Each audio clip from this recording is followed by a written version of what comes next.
Hi students, today I am going to explain refinement process and refinement stages. Before going to refinement process, I would like to discuss structure programming language. Why C is a structure programming language అనే concept మనం already problem solving in Cలో నేర్చుకున్నాం. ఇప్పుడు మళ్ళీ దాన్ని ఒకసారి remind చేద్దాం. C is a structure programming language because the large problem or complex problem is divided into number of smaller parts. Each small part is called module or function. అంటే ఒక problem తీసుకున్నట్లయితే దాన్ని ఏం చేస్తున్నామంటే నెంబర్ ఆఫ్ స్మాల్ పార్ట్స్ కింద divide చేస్తున్నాం. So ఈ small పార్ట్స్ని ఏమంటున్నామంటే మాడ్యూల్స్ లేదంటే ఫంక్షన్స్ అని చెప్తున్నాం. సో ఫర్ ఎగ్జాంపుల్కి నేను అర్థమెటిక్ ఆపరేషన్స్ ఉన్నాయి. అర్థమెటిక్ ఆపరేషన్స్ ఏముంటాయి? Addition, subtraction, multiplication, division. Addition ఒకటి, సబ్ట్రాక్షన్ ఒకటి, మల్టిప్లికేషన్ ఒకటి, డివిజన్ ఒకటి. ఈ విధంగా నేను పార్ట్స్ కింద డివైడ్ చేసుకుంటే వర్క్ అనేది ఈజీ అవుతుంది.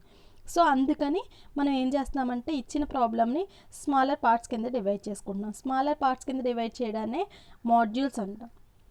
సో ఒక్కొక్క పార్ట్ని ఏమంటామంటే మాడ్యూల్ అని చెప్తాం. సో అందుకే మాడ్యూల్స్ కింద డివైడ్ చేసి వర్క్ చేస్తున్నాం కాబట్టి వర్క్ ఈజీ అవుతుంది. కాబట్టి సీని ఏమంటున్నాము అంటే structure programming language because of modules. Modules గురించి మనం ఏం చెప్తున్నామంటే సీని స్ట్రక్చర్ ప్రోగ్రామింగ్ లాంగ్వేజ్ అని చెప్తున్నాం. Such that each part becomes an independent module which is easy to manage. So నేను ఈ విధంగా స్మాలర్ పార్ట్స్ కింద డివైడ్ చేశాను. ఏ పార్ట్కి ఆ పార్టే. ఇక్కడ ఎడిషన్ పర్ఫామ్ జరుగుతుంది, ఇక్కడ సబ్ట్రాక్షన్ పర్ఫామ్ జరుగుతుంది. ఎడిషన్కి సబ్ట్రాక్షన్కి మధ్యనేమి ఒకదాని మీద ఒకటి డిపెండెడ్ కాదు. దేనికి అదే ఎడిషన్ పర్ఫామ్ చేయాలంటే దానికి అదే ఎడిషన్ పర్ఫామ్ చేస్తుంది. ఈ పార్ట్ ఒకటే ఎడిషన్ కోసం యూజ్ చేస్తుంది. అంటే ఇండిపెండెంట్ మాడ్యూల్. దీని ఎడిషన్ పర్ఫామ్ చేయాలంటే సబ్ట్రాక్షన్తో, మల్టిప్లికేషన్, డివిజన్తో ఏమీ డిపెండెన్సీ లేదు. దానికి అదే ఇండిపెండెంట్గా వర్క్ చేస్తుంది. While working the main program we decide exactly how the work will be divided into various functions. So మనం మెయిన్ ప్రోగ్రామ్ రాసేటప్పుడు ఎన్ని పార్ట్స్ కింద డివైడ్ చేయాలి అనేది మనం డిసైడ్ అవ్వాలి. ఎన్ని పార్ట్స్ ఈజ్ నథింగ్ బట్ ఎన్ని ఫంక్షన్స్ కింద డివైడ్ చేయాలనుకుంటున్నాము అనేది ముందే మనం డిసైడ్ అవ్వాలి. సో రిఫైన్మెంట్ ప్రాసెస్ అంటే ఏం జరుగుతుంది? రిఫైన్మెంట్ ప్రాసెస్లో ఏం చేస్తాము అంటే కనుక మెయిన్ ప్రోగ్రాంలో ఎన్ని పార్ట్స్ కింద డివైడ్ అవ్వాలనేది, ఎన్ని ఫంక్షన్స్ కింద డివైడ్ చేయాలనేది మనం డిసైడ్ అయ్యాం. ఇప్పుడు రిఫైన్మెంట్ ప్రాసెస్లో ఏం జరుగుతుందంటే refinement process can decides tasks for each function and inputs and obtain results. So మనం మెయిన్ ప్రోగ్రామ్ రాసేటప్పుడు ఏం డిసైడ్ అయ్యాము? ఎన్ని ఫంక్షన్స్ కింద డివైడ్ చేయాలి అనేది డిసైడ్ అయ్యాం. సో ఇప్పుడు రిఫైన్మెంట్ ప్రాసెస్లో ఏం చేస్తాము అంటే కనుక ప్రతి ఫంక్షన్, ఈచ్ ఫంక్షన్కి ఏ టాస్క్ పర్ఫామ్ చేయాలి, ప్రతి ఫంక్షన్ కూడా ఏ టాస్క్ పర్ఫామ్ చేయాలి, ఏ ఫంక్షన్కి ఏ టాస్క్ చేయాలి అనేది డిసైడ్ చేస్తుంది.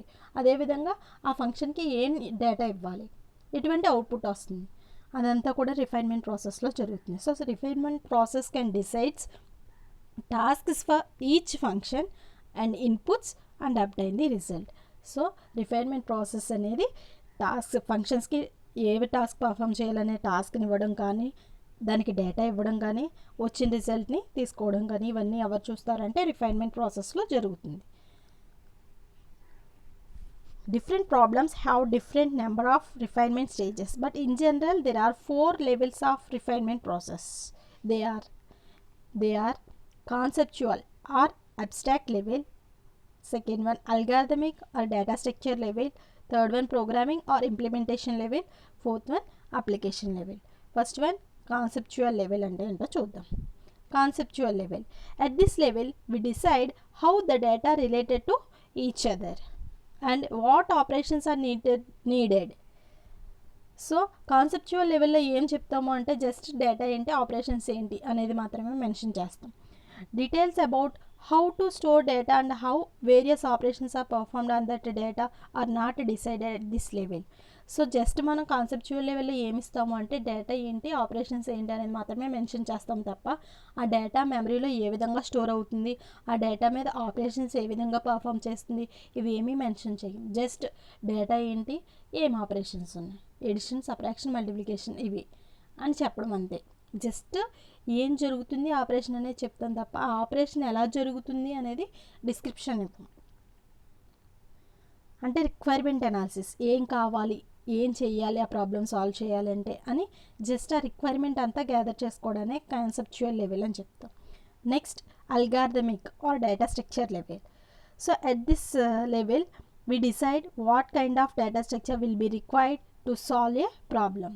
సో ఈ లెవెల్లో ఏం చేస్తామంటే ఆ ప్రాబ్లమ్ని సాల్వ్ చేయడానికి ఎటువంటి డేటా స్ట్రక్చర్ని యూజ్ చేయాలి అని డిసైడ్ చేసుకుంటాం. సో దీన్ని ఏమంటున్నామంటే ఇక్కడ ఫస్ట్ స్టెప్లో ఏం చేస్తాం, ఫస్ట్ లెవెల్లో గ్యాదర్ చేసుకున్నాం డేటా, ఏం అవసరం అవుతుందో డేటా అంతటిని గ్యాదర్ చేసాం. గ్యాదర్ చేసిన డేటాని స్టెప్ బై స్టెప్ రాసుకుంటాం, దాన్ని అల్గారిథమిక్ అంటాం. Next, programming are implementation level. So first లెవెల్లో డేటా అంతా రిక్వైర్మెంట్ ఏదైతే ఉందో ఆ రిక్వైర్మెంట్ మొత్తాన్ని గ్యాదర్ చేసాం. సెకండ్ దాంట్లో దాన్ని స్టెప్ వైజ్ రాసుకున్నాం. థర్డ్ స్టెప్లో ఏం చేస్తామంటే దానికి కోడింగ్ రాస్తాం, దాన్ని ఇంప్లిమెంటేషన్ లెవెల్ అంటారు. So at implementation level we decides the details of how data structure will be represented in the computer memory. So first స్టెప్లో తెలియదు అని చెప్పాం కదా, అది డేటా ఏ విధంగా స్టోర్ అవుతుంది అనేది. సో ఈ థర్డ్ స్టెప్లో తెలుస్తుంది. థర్డ్ స్టెప్లో ఏం చేస్తాము అంటే ఇంప్లిమెంటేషన్ చేస్తాం. ఆ రిక్వైర్మెంట్ గ్యాదర్ చేసిన దాన్ని సెకండ్ స్టెప్లో స్టెప్స్ రాసి థర్డ్ స్టెప్లో ఏం చేస్తాము, డేటా అంతా కూడా ఇంప్లిమెంటేషన్ కోడింగ్ రాస్తాం అనమాట.